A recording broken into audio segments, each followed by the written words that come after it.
All right, let's talk about something really important. You know that kid who just seems distracted, maybe a little unmotivated, or even kind of slow? Today, we're going to look at a totally different way to think about that, a way that moves us away from blame and toward a real answer. I mean, does this sound familiar at all? It's that voice in the back of your head, right? As a parent, as a teacher, that little voice of frustration, maybe even a little fear because you see the potential in them, but for some reason, it's just not clicking. You just don't get why. But here's the thing. What if the most powerful thing you can do, the very first step, is to just hit the brakes on that thought? To just stop. Before we slap on a label, before we jump to conclusions, just pause that voice. And this is the big idea. On one side, you've got these heavy, dead-end labels, right? Lazy, dumb, lost, words we can get stuck on. But what if it's not that at all? What if it's not some deep character flaw? What if it's just a temporary state? He's just not switched on yet? And this example just nails it, doesn't it? Seriously, put yourself in this situation. You're sitting there, someone's reading you really boring instructions in a language you don't even speak, for a task you don't even know why you're doing. Are you going to remember any of that? No way. It's just noise.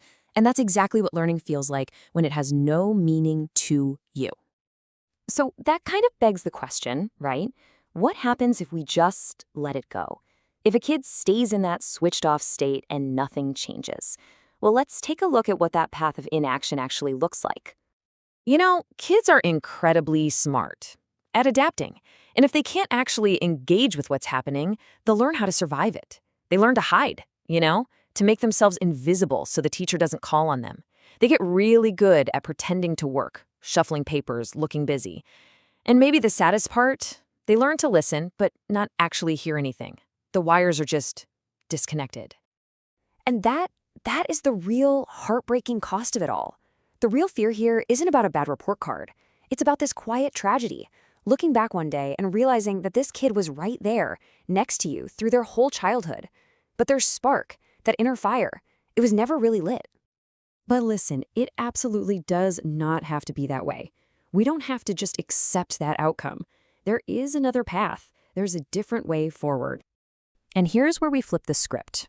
The goal here isn't to just throw more how-to-learn techniques at them, or another boring study guide. No, the real job is to go deeper. It's all about finding and flipping that switch inside their brain. So what are we actually talking about when we say switching on the brain? It's not some kind of magic. It's that aha moment. You know the one I'm talking about.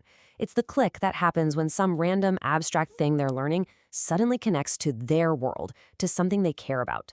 That's the moment when learning stops feeling like a chore and starts feeling like an adventure. And check this out. Once that switch is flipped, look what happens.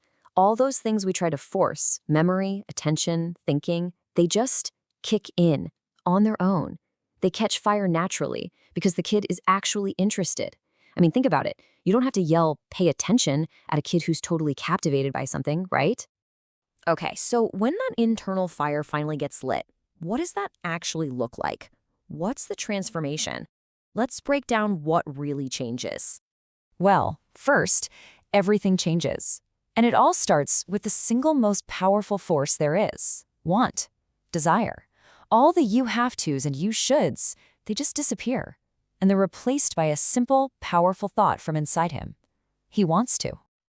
And once that want is there, competence follows. All that struggle, all that resistance, it just melts away.